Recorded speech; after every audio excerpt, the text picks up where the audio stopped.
ብርጋዴር ጀነራል ካሳዬ ጨመዳ በኦሮሚያ ወጣትና በትግራይ ህዝብ ላይ የነጻ እርምጃና ጦርነት አወጁ። ጀነራሉ ዛሬ ከዋልታ ቴሌቪዥን ጋር በነበራቸው ቆይታ በወጣቱ ላይ መንግስት የግድያ ዘመቻ እንዲያካሂድ ነው ጀነራሉ ምክራቸውን የለገሱት። ማሾንጉሰ ተጨማሪ አላት። ሙርኮኛው ብርጋዴር ጀነራል ካሳዬ ጨመዳ የደርግ ዘመን የነጻ እርምጃ የናደው የውቃው ዘመቻዎች ፉከራዎችና ወኔዎች በዛሬ ማለዳ በዋልታ ቴሌቪዥን ለኢትዮጵያ ህዝብ በድጋሚ ሲያቀራሩ አርፍደዋል። ከተግባርም ከእድሜም የማይማሩት ብርጋዴር ጀነራል ካሳዬ ጨመዳ እሳቸው አብልጠው የሚፈሩትን ሞት ለአሁን ወጣት እንዲህ ሲሉ ደግሰዋል።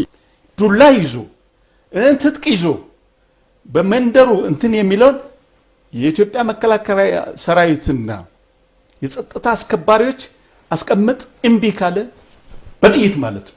በቃ ጊዜው አዋጅ ነው። ከኢትዮጵያ ወዲህ ምንም ነገር የለም።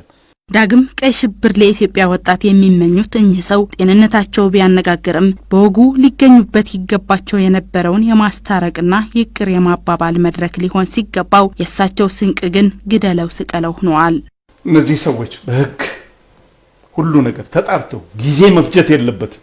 በአጭር ጊዜ ውስጥ እንደገደሏት ንብረቷን እንዳወደሙት በገደሉበት ቦታ ላይ በህግ ሞት እንዲፈረድባቸው። አዛውንቱ በትግራይ የመልክዓ ምድር አቀማመጥ እንዳለቃቸው ኮሎኔል መንግስቱ ኃይለ ማርያም የጉራ ዲስኩራቸውን በማንጸባረቅ በትግራይ ህዝብ ላይ ምዝተዋል።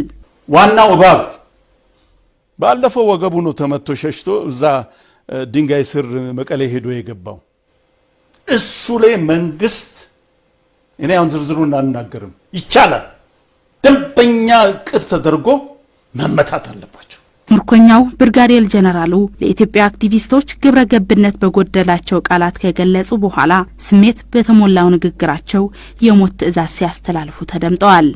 አንዳንድ ደግሞ ይሄ አክቲቪስት ነኝ የሚል የአረብ ዲቃላ ሁሉ ገንዘብ ከዛ እየተቀባበለ እንትን የሚል ይሄንን ፍርዱን ቶሎ እንትን አድርጎ እንትን ማለት ነው። ለወጣቱ ደግሞ ትልቁ ትምህርት ይሄ ነው። ተሸናፊዎች ሁሌም በመጨረሻ ሰዓታቸው እልቂትና ውድመት መደገስ ነገር ግን ከጦርነት ራሳቸውን ማሸሽ እንደሚመርጡ ያሁኖቹ የጦር ነጋሪት ጎሳሚዎች የነፍስ አባት በጭንቅ ሰዓታቸው እንዲህ ሲሉ ገልጸውት ነበር።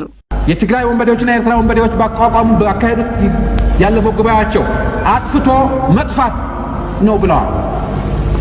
ይጥፉ ወይስ እንጥፋ ነው ጥያቄው።